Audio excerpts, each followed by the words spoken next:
Selamat malam, Bapak Erwan Riyadi. Selamat malam Bang Daud. Saya selalu bangga dengan Bapak itu karena yang selalu merubah mindset cara saya berpikir, Pak. Saya ikut dengan Bapak 2011 sampai sekarang ya. 14 tahun kayaknya ya. 14 tahun, Pak ya. Itu yang bukan sebentar loh itu. Sangat tidak sebentar, Pak. Dari saya nothing jadi something. Yes. Sampai ada acara ini berkat Bapak juga sih, Pak. Alhamdulillah. Saya mau tanya sama Bapak nih. Dan saya harus buka ini selebar-lebarnya supaya ini menjadi arsip negara nih, Pak. Kenapa Bapak sangat peduli sekali dengan Nah itu. Oke. Kenapa Bapak peduli sekali dengan industri kreatif? Itu kan sesuatu yang memang sering ditanyakan ya. Why gitu kan. Mengapa sih Pak? Untuk apa gitu kan. Gak dapat duitnya. Iya. Nggak ada duitnya. Malah kan Bapak aku harus banyak keluar rugi. uang. Nah, Bapak banyak keluar uang. Mungkin begini, aku jawab simple ya. Ya karena aku suka aja gitu kan. Nggak puas kan. Masa iya sih? Iya. Ya memang awalnya itu ya kan. Karena aku kepengen ada sesuatu aja sih gitu kan. Aku suka aja, aku senang aja gitu kan. Mungkin bisa disebut sebagai bentuk dari sebuah passion. Atau Mungkin ya. Atau kebodohan. Bisa jadi. Bisa jadi. Karena cinta kan, Pak ya. Itu kan sudut pandang kan ya. Ya. Tapi begini, itu jawaban yang simpel ya kan. Nah kalau orangnya nanya serius, aku jawabnya lebih serius juga Iya. gitu. Itu bisa panjang tuh. Karena aku yakin setiap orang pasti akan melakukan sesuatu itu kan dengan motif, Ya. dengan tujuan kan. Sesederhana apapun itu selalu ada motif. Tuh. Itu. Kembali lagi, Pak. Bapak itu bukan hanya sekedar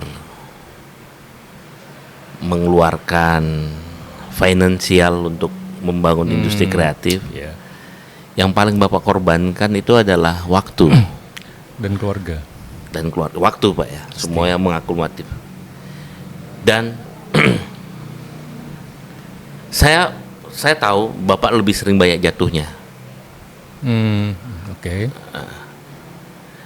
Dan sampai detik ini, setelah Bapak menjadi aparatur negara, Bapak pensiun, Bapak tidak pernah kendor.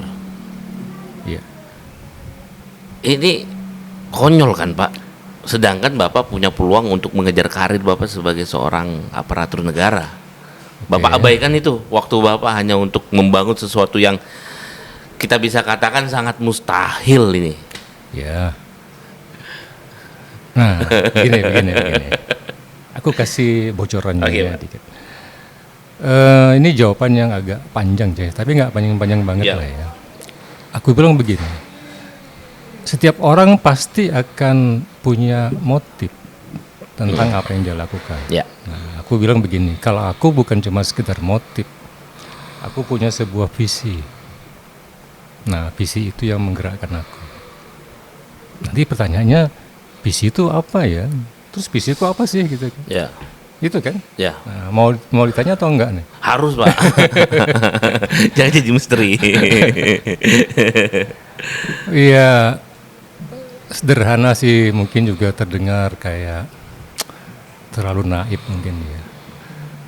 Ya aku tuh kepingin melihat tempat lahirku ini di Tenggarong lah, khususnya di Kutai Kartanegara secara lebih meluas, itu menjadi sebuah tempat yang istimewa gitu loh, spesial, punya harga, punya martabat, punya harkat, punya marwah dibanding dengan di tempat-tempat lain. Ya. Dan aku ngelihat potensi untuk menjadi seperti itu ada, dan harusnya bisa. Nah, tapi ketika aku melihat realita bahwa sepertinya gitu kan ya, sepertinya nih perjalanan kita ini nggak sungguh-sungguh mau ke sana gitu loh, secara serius loh ya, dalam tanda kutip. Nah, aku berpikir, oh iya, artinya nih mesti melakukan sesuatu. Nah, sesuatu itu apa? Itu yang kemudian aku bayang-bayangkan, aku imajinasikan, oh ya apa ya yang kira-kira kita bisa lakukan yang nanti pada ujungnya, pada endingnya bisa membuat tempat ini, ya, daerah ini bisa lebih terlihat maju. Gitu. Nah, terlintaslah secara spontan bahwa pilihan yang paling mungkin adalah Industri ekonomi kreatif. ekonomi. Kenapa ekonomi kreatif? Karena kalau kita bicara pembangunan daerah, pasti kan ujungnya tuh ekonomi. Karena di tempat manapun, termasuk dalam konteks negara ya, kita bicara pembangunannya ekonomi. Itu panglimanya di situ. Nah, kalau kita mau memajukan sebuah daerah, bangun ekonominya. Nah, sekarang ekonomi kita kan ada secara faktual ya, ekonomi konvensional. Kita punya ini, kita punya ini, kita punya itu. Lalu aku ngelihat, oh iya ya, kita punya itu. Kenapa nggak dimaksimalkan? Satu. Yang kedua, ternyata kita juga punya potensi di luar ekonomi konvensional tadi. Apa itu? Itulah ekonomi kreatif. Tapi ini akan agak sedikit kontradiksi dengan Bapak yang sangat-sangat penganut paham realisme, realistis orangnya. Kan itu kayak membangun piramid yang hampir mustahil kan, Pak. Itu butuh berapa lama begitu, Pak? Sedangkan Bapak sudah menghabiskan waktu itu bahkan sebelum ada saya. Bukan cuma lama, dia perlu sumber daya yang sangat besar. Kebayangkan? Sumber daya yang besar loh ya, dia harus punya manusia yang cukup, punya uang yang cukup, punya konsep dan strategi yang cukup, punya pergerakan yang cukup. Dan aku nggak punya itu sebetulnya. Terus kenapa mau berani? Terus kenapa gitu kan? Anu kan, kayak berperang tanpa amunisi kan? Disitulah mungkin absurditasnya kan ya. Kemustahilannya mungkin di situ. Dan Bapak menikmati itu? Ya, aku percaya pada sebuah bukan kutipan kayaknya ya. Aku percaya bahwa mimpi, ya, keinginan, ketika kita bisa konstruksikan dalam sebuah pikiran kita, maka dia punya kemungkinan untuk bisa diwujudkan. Semustahil apapun itu dianggap oleh kebanyakan orang. Bahkan bagi aku ketika orang mengatakan itu impossible, itu justru lebih menarik kan. Challenge-nya lebih naik, lebih ngangkat. Semakin orang bilang itu impossible, semakin aku lebih bersemangat gitu. Challenge-nya. Dan itu aku tumbuhkan sejak awal. Semakin besar tantangannya, semakin menarik. Berarti kan no problem harusnya kan. Nah, tinggal nanti aku menyesuaikan. Menyesuaikan dengan apa? Menyesuaikan dengan realitas. Menyesuaikan dengan kenyataan. Berarti size-nya yang kita sesuaikan. Pertanyaan enggak, itu tidak melelahkan. Capek kan? Pasti. Terus emang masalah? Loh gini loh ya. Setiap orang itu kan pasti punya mimpi, punya keinginan. Terus ketika orang mengejar itu apa masalah? Meskipun itu cuma impian di siang hari gitu kan. Masalah nggak kira-kira? Ya masalah. Tapi kalau kan, kita misalnya nggak punya impian, nggak masalah juga kan? Tapi gini Pak, Bapak itu adalah seorang anak dari seorang pejabat di sini, seorang ayahanda yang hebat lahirnya, dan dari ibu yang juga hebat. Bapak akhirnya masuk dunia pemerintahan. Orang normal Pak, seandainya saya diberi kesempatan kayak Bapak, yang saya kerja karir Pak. Tapi selama 14 tahun saya kenal Bapak, yang Bapak kejar gak karir. Yang Bapak kejar adalah mimpi-mimpi yang Bapak sebut absurd tadi. Itu apakah dan itu kan berada di luar kewajiban kan dalam sebuah karir atau pekerjaan. Artinya untuk porsi pekerjaan kan tersendiri dan itu pun juga terselesaikan dengan baik gitu kan. Ini kan sesuatu yang di luar pekerjaan sebenarnya. Cuma mungkin Enggak, pertanyaannya adalah Bapak antara pekerjaan dan tidak bekerja dedikasinya sama. Artinya gini, saya itu melihatnya adalah Bapak bekerja di pemerintahan maksimal, Ya, totalitas, ya. uangnya untuk sesuatu yang Bapak investasikan untuk sesuatu yang absurd gitu, Pak. Mungkin sederhananya begitu. Ya kan Pak, saya tidak salah kan berpendapat demikian? Sederhananya seperti Ah, itu. Terus iya. Kalau Bapak ngomong begitu saya jadi ngerti. enggak, itu sebuah keyakinan sih. Nah, Karena visi tadi. Ketika aku punya visi, ya, ketika aku membangun visi, itu kan memang dengan kesadaran. Di dalamnya itu ada kesadaran, di dalamnya ada tanggung jawab, di dalamnya ada hal-hal yang berkaitan dengan idealisme. Nah ini kan nggak sederhana lagi ya. sangat Kalau sangat, kita bicara tentang hal-hal yang prinsipil seperti itu kan. ya. Jadi bisa jadi mungkin apa yang dibicarakan di luar sana itu nggak relevan bagi dia gitu. Bagi dia yang relevan adalah idealismenya. Ya, Nah ini kan agak susah nih. ya. Terus apakah aku idealis? Enggak juga sih. Maksudnya enggak sekeras itu gitu loh idealismenya. Meskipun aku punya prinsip-prinsip yang harus aku kejar, yang harus aku tunjukkan sebagai sebuah kenyataan. Tapi nggak bisa juga disebut sebagai seorang yang idealis. Biasa aja kok. Nggak biasa Pak. Nah, Bapak itu. bukan orang biasa sih. Bapak mungkin sudut pandang Bapak merasa biasa saja. Tapi orang Tenggarong ini yang dekat sama Bapak tahu. Ya. Tahu. Setelah Bapak pensiun, Bapak mengabdi 30 tahun Pak ya? 32 tahun. 32 tahun Bapak mengabdi. Ya. Kenapa Bapak tidak memilih istirahat? Nah itu. Kenapa ya? Istriku sempat nanya nih. Serius nih Pak? Betul nih, ini betul.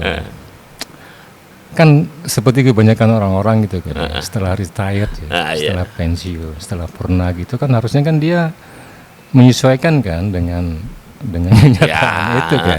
Berkebun lah Pak. Iyalah, misalnya bersih-bersih rumah. Traveling, Ya gitu kan. Traveling kan.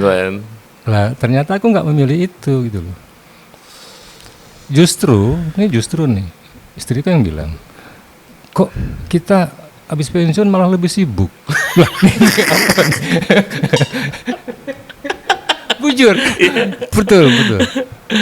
Dulu masih di apa pekerjaan normal gitu kan, ya jamnya masih normal aja kan. Lo belakangan ini kan pulang jam berapa gitu kan ya, jarang di rumah dan seterusnya. Nah ini kan jadi sebuah keanehan ya. Dilematis. Tapi hebatnya sih, ya, beruntungnya sih aku punya istri yang sangat mengerti itu. Beruntung ya, karena dia sebetulnya nggak tahu persis apa yang menjadi impianku itu. Ya, meskipun kami serumah sekamar, nggak pernah cerita secara detail apa sih, tapi dia mengerti dan paham serta mendukung. Nah ini poin yang penting. Poinnya. Dia mendukung. Kalau dia nggak mendukung, masalah di aku memang, terutama waktu kan ya. Dan sumber-sumber daya yang lain pastilah. Artinya aku beruntung didukung oleh istri dan keluarga tentu saja. Bapak tidak ada tekanan tentang keberhasilan dua orang tua Bapak, ibu dan ayah. Orang kan banyak yang tahu Bapak bahwa ayahanda almarhum membangun Bapeda Ya. di pemerintahan, berhasil Pak ya. Ya. Terus ibu berapa periode menjadi anggota DPR. Bapak tidak ada tertekan gitu? Ada. Ada Pak. Seorang Erwan Riyadi ada. Bukan tertekan sih, enggak. Tapi aku harus jujur mengatakan bahwa keluarga itu kan punya ekspektasi kan. Ya. Boleh kan? Betul. Bayangkan begini loh ya. Aku mesti cerita awalnya nih ya. Ketika aku lulus kuliah, terus tiba-tiba diminta oleh orang tua waktu itu ya, untuk menjadi pegawai negeri. Nah waktu itu dimungkinkan masih untuk bisa menggantikan posisi beliau yang pensiun. Ya. Jadi memang legal. Tuh. Padahal aku waktu itu sudah punya rencana mau bangun bisnis di Samarinda. Karena aku kan lama di Samarinda kan. Dan tanpa ada protes sedikit pun aku mengatakan oke, siap. Padahal aku nggak ada keinginan sedikit pun untuk menjadi seorang birokrat. Itu ya. Ya. Tapi aku kan paham harapan orang tua. Mereka menyekolahkan dan seterusnya kan tentu ingin anaknya kan seperti yang mereka inginkan gitu loh.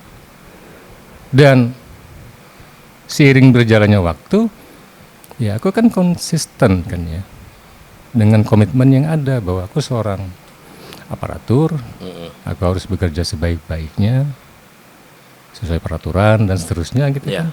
Selebihnya itu aku mengikut aja gitu loh. Nah, mungkin orang kemudian akan memprediksi, oh harusnya seorang Erwan Riyadi itu sudah di posisi ini di usia sekian. Iya, betul. Yang itu tuh ngomong ke aku itu sudah mungkin puluhan orang gitu loh. Pak, harusnya kita tuh udah begitu gitu. Pak, kita ini harusnya di sini. Tapi faktanya kan tidak. Ya aku bilang, bagi aku tidak masalah, no problem. Karena memang orientasiku bukan ke situ, ya kan. Orientasiku kan lebih tentang mengabdi saja, ya kan, melakukan hal dan bekerja sebaik-baiknya, gitu kan, normatif aja gitu. Tapi kan yang namanya orang tua, keluarga, tentu kan punya harapan kan ya, ya kan. Masa iya sih nggak bisa-bisa gitu kan aneh aja kan. Circleku kan memang di situ sebetulnya. Mertuaku itu kan mantan kepala Bapeda juga. Harusnya kan aku juga di situ dong. Harusnya. Ini pandangan orang-orang. Syarat dan ketentuannya aku punya. Ya, saya tahu kompetensi terus Bapak. Apa masalahnya ketika aku tidak berada di Lingkaran posisi yang itu. mereka inginkan? Prediksi kan Pak ya? Secara pribadi aku no problem. Ya. Karena bukan itu orientasiku. Tapi aku paham kekecewaan orang-orang gitu. Ya tapi aku bilang aku bisa apa gitu loh. Aku ini kan aparatur. Aku ngikut saja. Nah aku tidak pernah berusaha apapun untuk bisa merekayasa atau melakukan ini itu gitu kan. Enggak, itu bukan tipikalku. Nah kalau kemudian pada akhirnya pun masih tertahan di posisi seperti itu, aku bilang ya nggak masalah kalau di aku gitu kan. Aku menikmati aja dan aku memahami realitanya gitu loh. Bapak ini seorang Erwan Riyadi pernah marah nggak sih?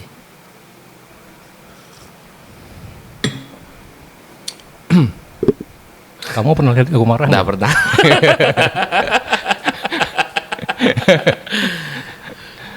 Ditipu, dihianati, ditinggalkan. Terus yang nipu pernah datang kembali diterima, disakiti, difitnah. 14 tahun Pak, itu bukan waktu yang... Bahkan aku pernah dizalimi dan orang itu temanku juga. Di hadapanku dia baik gitu kan, tapi di belakangku dia menikam. Ada. Bapak nggak pernah marah? No. Why? Itu kan tingkatan malaikat Pak.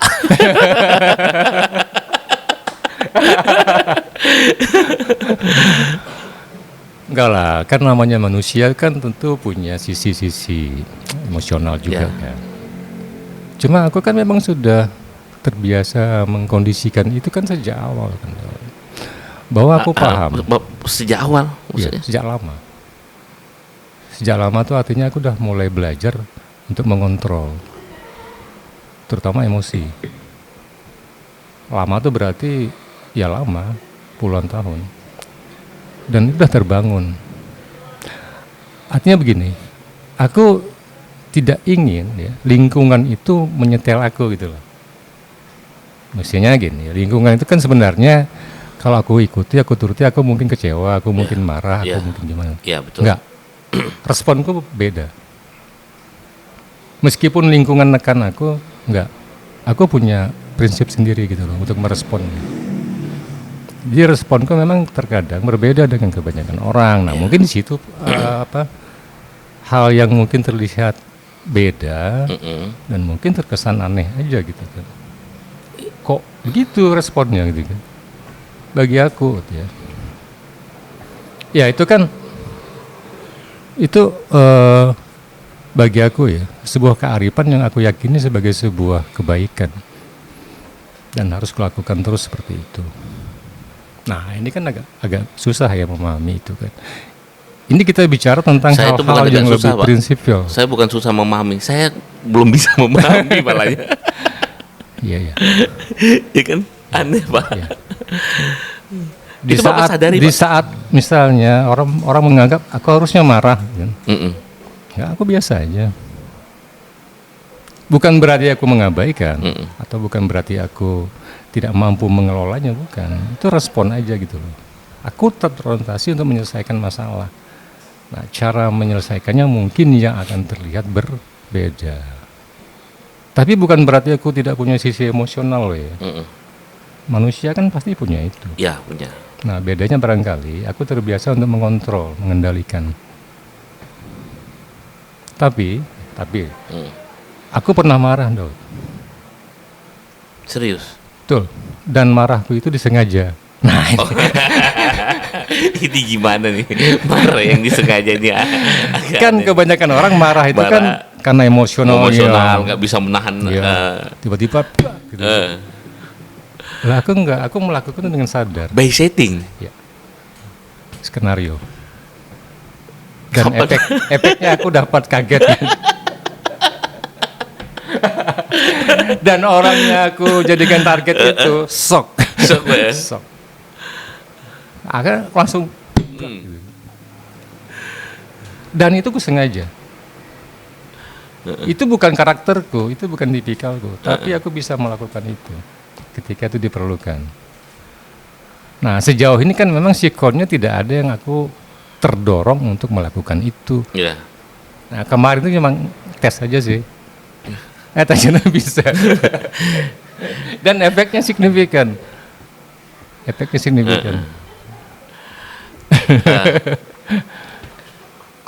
Bapak selain orang yang pemerhati industri kreatif atau ekonomi kreatif, Ya.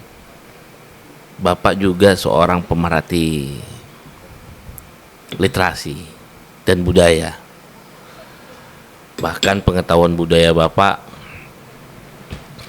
di atas rata-rata orang yang paham budaya.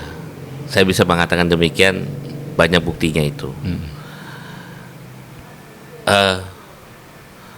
Saya belum paham. Orang itu kan biasanya linear, Pak. Oke. Lalu Bapak memilih ketika untuk mendalami sebuah literasi itu, apa yang ingin Bapak sampaikan kepada kami semua bahwa sepenting itu literasi? Apa korelasinya dengan bertahun-tahun Bapak di industri kreatif gitu? Ya. Kamu tahu nggak artinya literasi itu apa? Secara definisi membaca dan menulis. Nah itu pemahaman paling basic ya. Basic.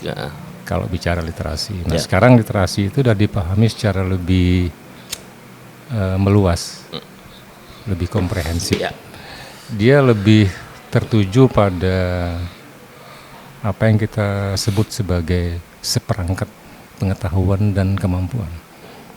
Kalau bahasa sederhananya itu kompetensi yang berawal dari kemampuan membaca dan menulis, itu sudah sebagai dasar gitu kan.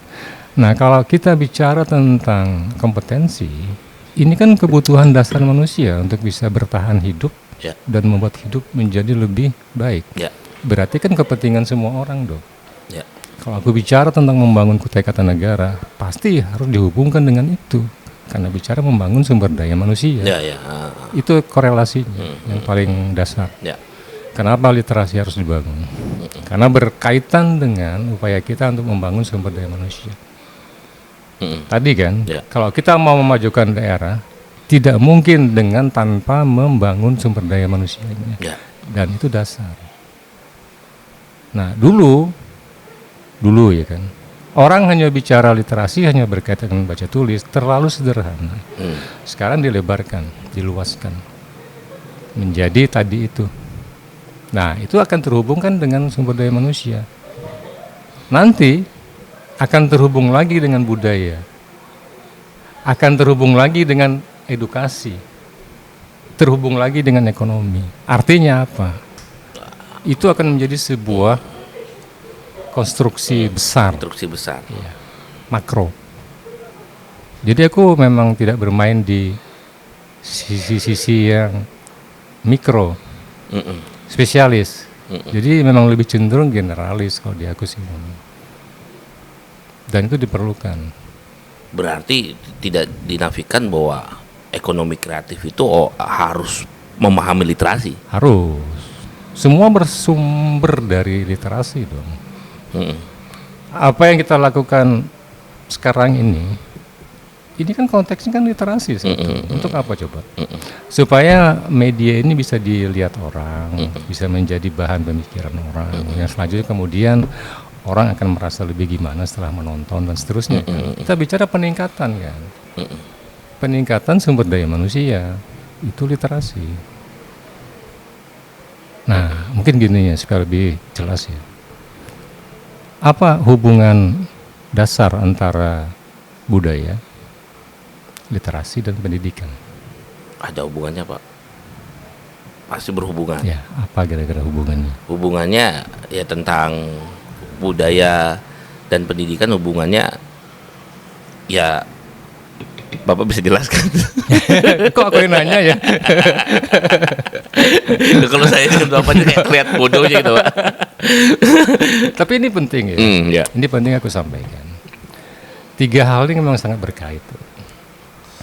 Jadi pertama kita bicara budaya dulu ya. Budaya itu apa sih? Ya. Nah, budaya itu secara sederhana bisa kita maknai sebagai sebuah hasil cipta, hasil karya, hasil karsa, hasil pikir manusia. Apapun itu. Ini secara sederhana. Dan itu definisi dari undang-undang. Ya. Apa yang kita pikirkan, apa yang kita lakukan, apa yang kita rencanakan itu semua produk budaya. Buatan manusia itu budaya. Ya kan? Ya, Pak. Nah, budaya tuh per hari ini kan kita bisa saksikan kan betapa besar, luas dan banyak kan. Semua produk manusia. Dan semua dibikin untuk kebaikan hidup manusia. Itu poinnya kan? Betul. Nah, budaya itu kan ingin terus dilanjutkan dan dikembangkan. Gimana caranya? Ya, tadi literasi tadi. Edukasi. Edukasi tadi. Edukasi itu kan transfer of knowledge. Pengiriman pengetahuan, ya, informasi dari seseorang kepada orang lain. Itu namanya edukasi. Educate, ya. Pendidikan. Ya. Apa yang diketahui sekarang diajarkan ke pihak lain. Ya. Itu kan proses belajar mengajar kan. Itu edukasi. Di samping dia mengirim ya, ada juga aspek pengembangannya supaya yang namanya budaya itu bisa berkembang. Nah, dari sini kan kelihatan ya benang merahnya antara budaya dan pendidikan. Budaya itu produk manusia yang ingin terus dilanjutkan dan dikembangkan. Caranya adalah dengan pendidikan. Bisa dengan formal, non formal, informal dan seterusnya. Cara meneruskan budaya tadi. Itulah. Itu pendidikan. Ya. Terus literasi di mana? Literasi itu adalah output dari pendidikan, hasilnya. Makanya kita bicara seperangkat pengetahuan dan kemampuan. Hasil dari edukasi, hasil dari pendidikan. Berarti nih, kalau budayanya bagus dan kuat, ya kan? Kemudian diedukasikan dengan cara yang tepat, literasinya kira-kira gimana? Pasti juga akan bagus. Nah, sebaliknya kalau budayanya sendiri tidak kuat, terus cara mengedukasikannya tidak tepat, hasilnya, literasinya pasti akan ngikuti. Nggak bagus. Nah, sekarang per hari ini kita bicara tentang indeks literasi yang masih rendah. Sampai hari ini loh ya, masih. Indonesia dibanding beberapa negara lain di dunia. Itu artinya apa? Ada masalah nih. Ya. Di mana masalahnya? Pertama, pasti di sistem edukasi. Edukasinya. Nanti yang kedua, pasti ada masalah di dalam struktur budayanya. Bisa dikatakan garis besarnya adalah sistem pendidikan kita nggak baik-baik saja. Ya. Ya, Kenapa Bapak berani ngomong ya? fakta. Mm-mm. Survei PISA ya, PISA itu kan lembaga kredibel ya, yang Ya. mengukur indeks literasi. Itu kan lembaga kredibel. Sudah sekian tahun mengukur, kita nggak beranjak naik-naik gitu loh, ke posisi yang terhormat. Satu. Yang kedua, kita punya universitas perguruan tinggi terbaik Di di Indonesia. Indonesia, Sebutlah. UI, ITB. Terbaik di Indonesia. Tapi ketika di ranking dunia, dia di posisi berapa? 300-an bro. Nomor 1 di Indonesia ketika di ranking di level global 300-an. Sementara tetangga kita, Malaysia, Singapura, Singapura punya perguruan tinggi yang grade-nya 50 besar. Itu artinya apa? Ada masalah dengan sistem pendidikan kita. ya. Kita percayalah pemerintah memang selalu ingin memperbaiki. Dari dulu loh ya. Dulu. Iya dari dulu. Ganti menteri, ganti sistem dan seterusnya. Tapi ternyata Masalahnya tidak, itu saja. belum mampu mengangkat level pendidikan kita di tempat yang semestinya. Jadi yang salah itu sistemnya atau mindsetnya, Pak? Ada banyak parameter sih. Mm-mm. Parameter yang paling mendekati itu Pertama pasti sistem dong. sistem, Pak ya. Yang kedua kultur budaya. Mindset, pola pikir manusianya, Pak Termasuk. ya. Makanya gue bicara SDM. Mm-mm. Loh kita ini kan jelas loh ya. Negara itu udah jelas kepingin menjadikan pembangunan sumber daya manusia itu menjadi sesuatu yang priority kan. Ya. Prioritas. Mm-mm. Dari dulu sampai sekarang masih. Tapi faktanya belum. Kita belum mampu mengantarkan SDM kita ke level yang terbaik. Berarti masih banyak masalah yang harus dibenahi dan diperbaiki. Nah, nanti terhubung dengan apa yang dilakukan selama ini kan. Nah, Itu kan kondisi makro nasional. Tapi daerah pun seperti itu konstruksinya gitu loh. Nah, kalau aku kemudian tergerak untuk mengaktifkan gerakan literasi, korelasinya itu. Kita harus bangun sumber daya manusia. Ya sesuai konteks yang kita bisa. Kita kan nggak bisa merubah sistem pendidikan. Itu kan karena kita kewenangan. tidak masuk dalam kebijakan itu. Iya, itu kan kewenangannya pemerintah pusat. Lah, kalau kita hanya bisa bicara, ngomong sana kemari saja, kritik-kritik saja gitu. Itu Tanpa bukan berbuat. gayaku gitu kan. Bukan tanpa berbuat sesuatu, Pak ya. Iya, itu bukan gayaku. Aku kepengen melakukan aja apa yang mungkin. Tapi latarnya jelas gitu. Oh, ada kepentingan ini gitu kan. Oh, ada orientasi ini gitu kan. Cara melakukannya aja yang menyesuaikan sesuai dengan kapasitas yang dimiliki. Semua orang rata-rata manusiawi, Pak, dia bangga dengan pencapaian-pencapaiannya dalam hidup, Pak ya. Atau dia bangga dengan produk dan karyanya. Iya, iya. Seorang Erwan Riyadi tidak dengan itu. Nggak ada juga sih yang harus Ada. dimanakan gitu. Pertama, banyak orang yang tidak tahu bahwa Bapak yang menginisiasi, yang menggagas adanya FKR. Ya, Tidak ada yang tahu bahwa Bapak yang menggagas adanya EIFAF, International Folklore Erau International Folklore and Art Festival. Pertama di Kalimantan Timur. Ya. Terus festival film pertama Kawah Movie Fest. Bapak menjadi penggerak juga adanya Kukar Rockin Fest yang sekarang mungkin di Rockin Borneo. Ya. Terus Bapak juga membuat gerakan-gerakan seperti RBK, GLK, dan Bapak juga mendukung pergerakan-pergerakan film. Ya. Pertanyaan satu, kenapa Bapak tidak memvalidasi itu ke orang-orang? Bahkan Bapak terkesan diam saja, sedangkan di mana sana banyak yang mengklaim itu. Pertama tentu aku tidak punya kebutuhan untuk mengklaim itu. Tapi kan itu kan memang gagasan dari Bapak tuh. Iya, mungkin iya.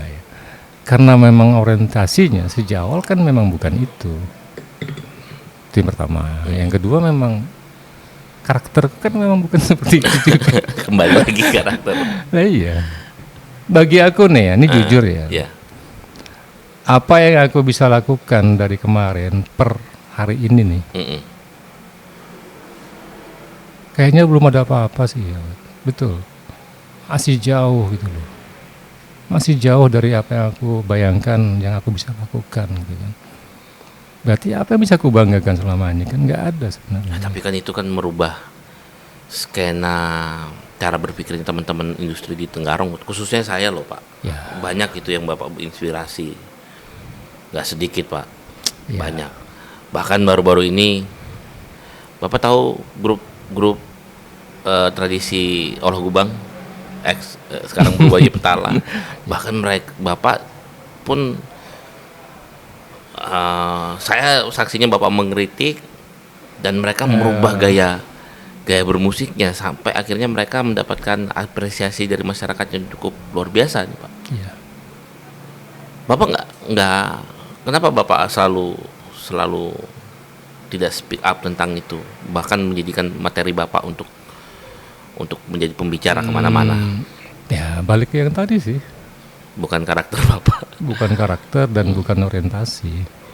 Kalau misalnya ada pihak lain yang mengatakan seperti itu, ya aku kan senang-senang aja sih.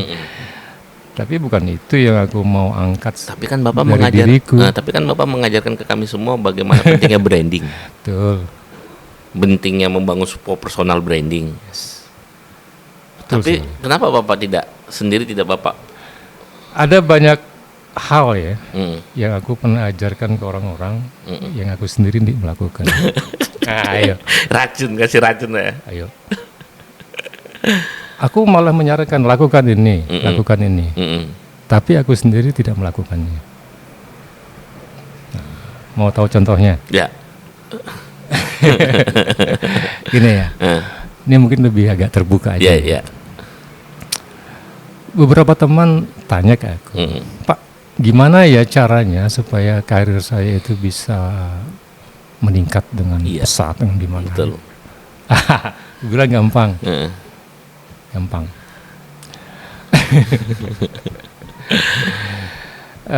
Pertama, kamu harus terlihat. Ya kan? Kalau kamu ingin terlihat, kalau kamu ingin dilihat, ya kamu harus terlihat gitu kan. Kalau kamu ingin didengar, ya kamu harus bicara. Ini kan soal bagaimana menyambungkan. Kalau perlu lakukan hal-hal yang memang dianggap lazim gitu loh, dalam tanda petik, kelaziman, tanda petik loh ya. Itu caranya tuh. Nah terus kalau Bapak sendiri gimana? Nah ini ada loh yang tanya gitu. Terus Bapak sendiri gimana? Nah, dia bilang aku nggak seperti itu.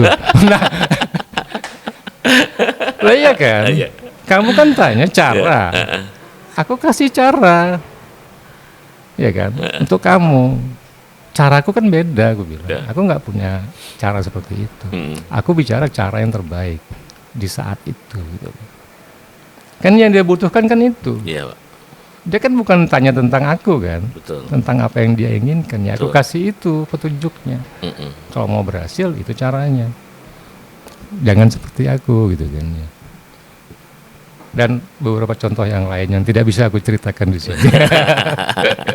Karena akan membongkar aib seseorang.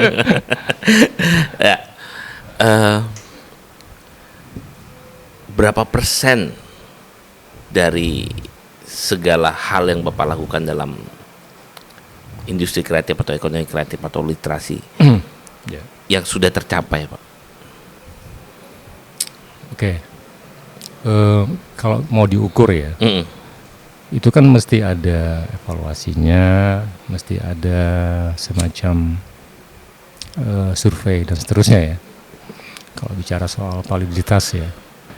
Tapi kalau bicara tentang kira-kira nih gitu Ya. kan. Pertama mungkin begini. Kita kaitkan dulu dengan industri kreatif ya, ekonomi kreatif. Yang kita coba sentuh kan tahun 2011 tuh. Nah, sekarang kan 2025. Ya. Hampir 14 tahun. Ingat kan waktu itu kan, bagaimana aku bikin brand tentang kukar kreatif itu Kukar misalnya, kreatif, yang nyaris tidak ada seorang pun yang tahu dan mengerti ini apa. Apa? Bahkan para pelakunya sendiri nggak ngerti gitu. Betul. Itu kan nyaris berangkat dari nol, ya kan. Terus Kutai Kartanegara sendiri dipandang bukan lagi sebelah mata ya, mungkin 1/9 mata aja gitu loh, Ya. sebagai kawasan industri kreatif, Mm-mm. ya kan, secara domestik lah ya. Ya. Nah, per hari ini apa yang kita lihat? Setidaknya ya, geliatnya kelihatan. Ya. Setidaknya government, ya, pemerintah daerah sudah ikut serta, Betul. ya kan. Setidaknya sudah ada berapa pihak yang merasakan manfaat dan benefit dari gerakan itu kan. Mm-mm. Fakta kan. Tak. Artinya apa? Sekecil-kecilnya visi tentang itu, gerakannya ada, hasilnya ada, impact dan benefitnya ada. Nah, kalau mau diukur dengan lebih valid, lebih bagus ya tentu harus ada penelitian dan seterusnya. Tapi fakta yang tidak bisa dibantah bahwa efeknya ada. Satu. Yang kedua, kita bicara literasi. 2017 itu kan persis sama tuh sebetulnya. Ketika aku bikin gerakan literasi Kutai itu kan, TLK. sama kan. Nyaris nggak ada seorang pun yang tahu literasi itu apa kan? Betul. Termasuk saya. Apa sih literasi? Literasi. Bahkan para guru pun nggak tahu apa itu literasi. Iya. Tuh. Tapi hari ini, I see. nyaris semua orang udah bisa bicara literasi. Ya meskipun barangkali gerakan dan outputnya belum seperti Maksimal. yang aku bayangkan. Tapi setidaknya movementnya ada, impact dan benefitnya ada. Tinggal bagaimana ini bisa dimaksimalkan untuk ke depan. Kayak gitu. Nah, ketika bicara budaya juga seperti itu. Ya. Budaya itu kenapa selalu ngomong gini loh ya. Hati-hati dengan budaya. Jangan selalu identikan budaya dengan seni. Seni itu hanya bagian dari budaya. Dan ingat, produk budaya yang paling hebat itu bukan seni. Produk budaya paling hebat dari manusia itu adalah ilmu pengetahuan dan teknologi. Ilmu pengetahuan. Itu yang selama ini terabaikan. Ya. Undang-undang pemajuan kebudayaan berisi 10 macam objek pemajuan kebudayaan. 2 tadi yang aku sebut. Itu yang terabaikan selama ini. Karena kita ketika bicara tentang budaya lebih baik bicara tentang seni, tentang ritual. Tentang tradisi. Upacara. Lebih ke masa lalu gitu loh. Aku bicara budaya itu untuk berkembang. Masa lalu dijadikan pelajaran, dijadikan kekuatan. Betul. Untuk diolah kembali per hari ini. Dan semua diorientasikan untuk membangun budaya yang hebat di masa depan. Disitulah nanti kemungkinan Indonesia itu bisa bangkit gitu loh. Ya kan?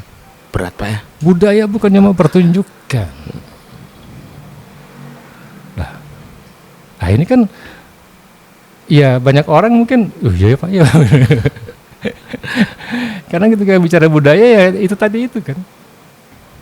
Terus gimana? Itu kan sudah berada di mindset orang-orang sekian lama ya. Iya. Dan mayoritasnya seperti itu. Tiba-tiba harus dirubah. Nah itu baru satu bagian. Ada bagian lagi yang harus dirubah di budaya itu. Intinya adalah budaya itu harus berkembang. Budaya itu harus berubah. Adaptif Pak ya. Ya. Oke, kita bicara tentang pelestarian. Tapi budaya bukan statis. Budaya harus dimajukan. Kan undang-undang kan malah menyebut itu kan. Betul. Pemajuan kebudayaan. Pemajuan itu kan berarti apa? Ke depan dong, bukan ke samping. Apalagi mundur ke belakang. Budaya itu ke depan. Nah itu. Dan sayang sekali kalau potensi besar untuk perubahan ini tidak bisa kita jadikan sebuah kekuatan gara-gara salah memahaminya itu. Itu akan menentukan arah malah ya, kalau Pasti. salah memahami Pak ya. Pasti. Kemajuan sebuah bangsa itu pasti dari budayanya. Ya, saya sepakat itu Pak. Lihat sajalah sejarahnya Babilonia, Ya. Mesir kuno, India kuno, sampai ke Yunani kuno. Itu budayanya kan. Nah budayanya apa yang menonjol? Ilmu pengetahuan dan teknologi. Itu yang membuat mereka maju dan berkembang. Gitu loh. Contohnya Korea, Jepang. Ya, zaman sekarang. Zaman sekarang. Ilmu pengetahuan dan teknologi. Apa yang ingin Bapak lakukan lagi untuk hari ini dan esok dan ke Masih depan? banyak. Gak capek Pak? Aku pernah ditanya juga sih itu. Kapan kira-kira habisnya? Nah ini gue bilang.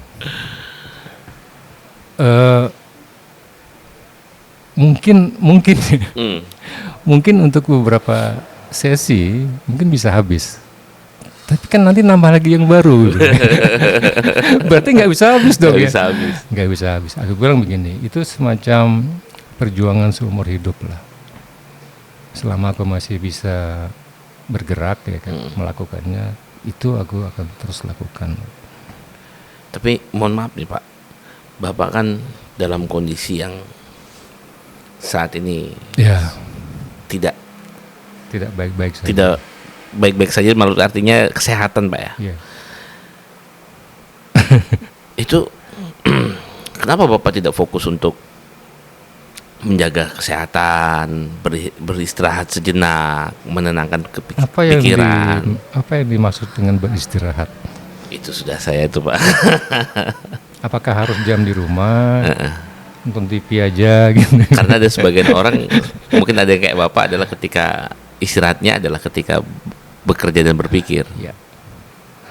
Ya bagi aku nggak ada masa-masa istirahat secara khusus sebetulnya sih.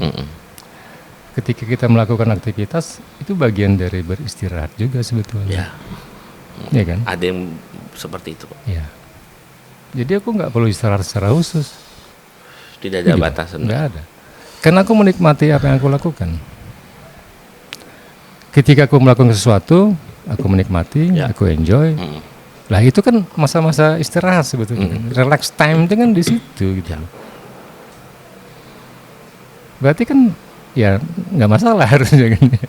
Bisa dikatakan Bapak sangat bahagia ya? Ya, sangat. Dan tidak bisa diukur kan. Ya. Tapi secara kualitatif aku mengatakan, ya aku merasa hidupku tuh bagus saja gitu loh. Nyaman. Bukan berarti tanpa masalah ya, bukan berarti tanpa kesulitan dan seterusnya. Gitu. Nah, point of view boleh.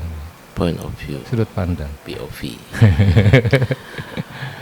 Terus berarti bisa dikatakan cita-cita Bapak ini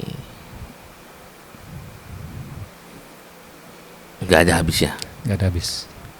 Dan aku kepengen itu bisa lanjutkan oleh orang lain. Maka tugasku sekarang itu sebetulnya bukan lagi fokus untuk melakukannya secara sendiri, pribadi. Justru lebih ingin untuk bisa membangun orang-orang. Ya kan aku kan tidak pernah mengontrol orang kan. Ya. Aku tidak pernah memaksa orang. Aku Ya. hanya mencoba untuk memberikan pandangan saja gitu, alternatif. Ini loh, kalau mau silakan aku bantu. Ya seperti itu. Kalau istri bapak nggak protes, kan Iya. nggak beda, nggak sama pemikiran dengan kedua putri bapak nih, Joya sama Zahra. Mereka nggak protes kah pak? Nggak pernah. Serius pak? Tapi ya. Berat ini. Tapi ini bukan soal pergerakan sih. Kan kamu tahu lah, dulu kan aku sempat jadi pecandu kerja gitu. Ya, Workaholic. Karena keadaan. Sampai kemudian aku kehilangan waktu untuk bisa mendampingi anak-anak gitu, untuk berkembang, untuk tumbuh. Ada penyesalan juga sih. Kan itu sekian tahun di saat mereka masih di usia yang memang perlu figur aku gitu loh. Ya. Bayangkan aku ke kantor jam 10 pagi, Pulang jam 4 subuh. jam 4 subuh. Besoknya jam 10 balik lagi. Nanti pulang jam 4 subuh. Iya. Itu gimana kira-kira? Bertahun-tahun loh itu. Tahun saya tahu pak. Nah itu. Apakah mereka komplain? Nggak pernah juga. Tapi aku ngerasa bersalah aja sih sebagai orang tua kan ya. Ya tentulah seperti itu. Harapan bapak untuk ekonomi kreatif di Kutai Kartanegara ini pak? Bukan cuma tentang ekonomi kreatif ya. Kita bicara tentang membangun perekonomian di Kutai Kartanegara, yang dimana ekonomi kreatif itu menjadi bagian saja. Ya, kalau mau dibagikan ada dua kan, Ya. ekonomi konvensional Ya. yang umum itu, kemudian ekonomi kreatif yang berbasis sumber daya manusia. Ya. Kembali kepada visi besar tadi kan, kepingin melihat Kutai Kartanegara itu punya marwah gitu loh, Ya. dibanding daerah-daerah yang lain. Ya. Kukar gitu kan, harusnya berada di level yang paling atas ketika bersanding dengan daerah-daerah lain di seluruh Indonesia. Ya. Kita punya potensi itu, itu loh. Dan aku sangat yakin itu bisa, sangat bisa. Cuma sayangnya ya tadi itu sih. Ya di samping memang ada keterbatasan, visinya, ya, orientasinya ya mungkin belum cukup jelas gitu loh. Sehingga kemudian itu akan tertuang dalam aktivitas ya, program dan kegiatan yang tidak sesuai dengan apa yang aku bayangkan selama ini. Kalau kita bicara pembangunan, pasti kan bicara ekonomi dong. Kita bicara kesejahteraan kan. Kalau mau maju sejahterakan dulu. Melalui apa ya? Melalui ekonomi. Entah itu konvensional ataupun ekonomi kreatif. Itu kan. Tapi jangan lupa. Karena kalau kita bicara ekonomi ya. Ini juga sering aku sampaikan dengan teman-teman. Jangan lupa dan hati-hati. Kenapa? Karena ekonomi yang kita jalankan hari ini dari kemarin itu ekonomi yang kalau kita salah menafsirkannya itu bisa berbahaya dalam tanda kutip. Why gitu? Kok bisa? Iya. Karena ekonomi kita itu kan bersumbu ya, berporos dari ajaran kapitalisme. Hati-hati dengan kapitalisme. Nah, itu aja sih. Hati-hati itu berarti bukan melarang, bukan menyalahkan. Hati-hati. Karena apapun juga, dia kan punya sisi sekeping mata uang kan. Ada sisi buruk, ada sisi baik. Kalau kita mampu mengeliminir ya, memitigasi yang negatif dan memaksimalkan yang positif berarti bagus. Tapi kalau tidak itu beresiko. Nah itu nanti akan terlihat dalam budaya, perilaku Ekonomi itu kan mempengaruhi perilaku kan. Ya. Makanya budaya, ekonomi, sosial itu kan saling bertaut sebetulnya sih. Secara makro tuh semua saling terhubung. Itu loh.